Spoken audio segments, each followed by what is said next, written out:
Savez-vous où va votre pelure de banane après l'avoir mise au compost? C'est pas parce que c'est hors de notre vue que ça n'existe plus. Nos matières résiduelles doivent encore faire un grand voyage après avoir quitté nos maisons.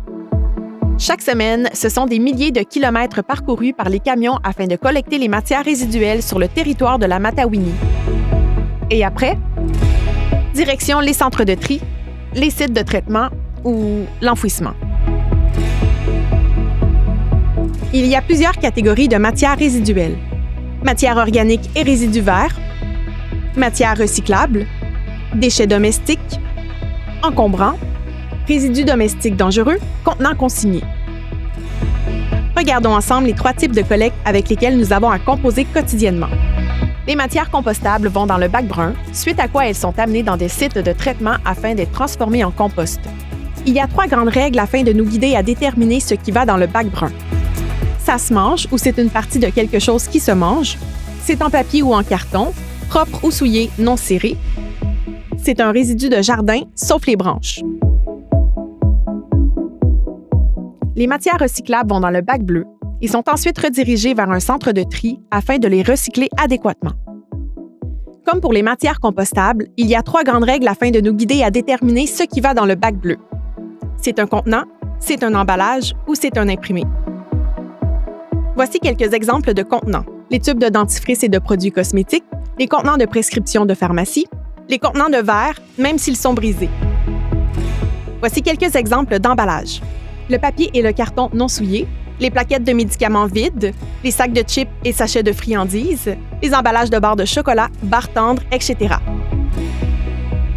Voici quelques exemples d'imprimés.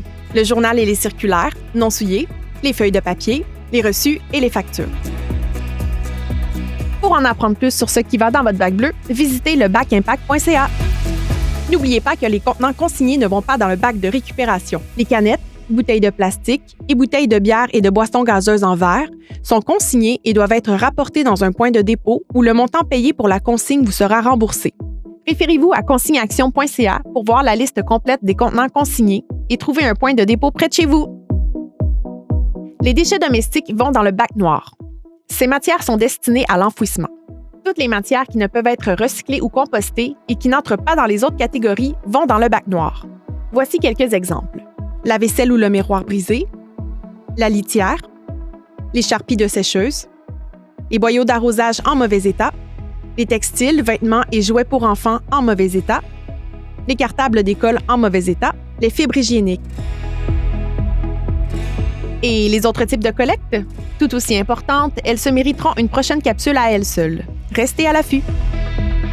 La gestion des matières résiduelles demande beaucoup de ressources humaines et financières afin de diriger les déchets et matières adéquatement.